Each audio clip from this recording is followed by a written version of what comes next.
sikreto, igsuon, is to remain in the vine. Ingon siya pangayo.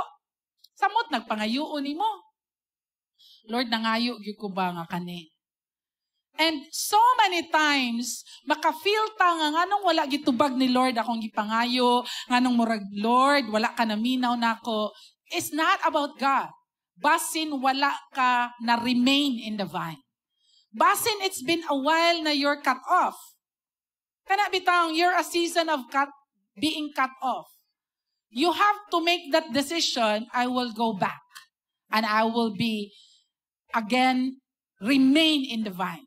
Humana akong season na gi-cut off ko. Karon, magpatuon ako, maminaw nako para mas mamunga ko. It's important that we understand that we need to remain in His love. Igsoon ang kinabuhi lisod, na ay mga mahitabo sa imong life nga wala nimo gi-expect. Na ay sakit kaayo nga agian nimo that you think nga you don't deserve it.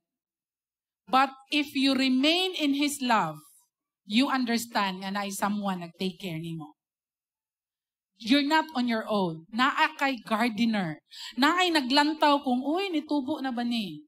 Uy, nasubraan ra nig tubig. Uy, kinahanglan nig init. Kinahanglan ni shade. Na ay someone nga gardener nga nag-look after you.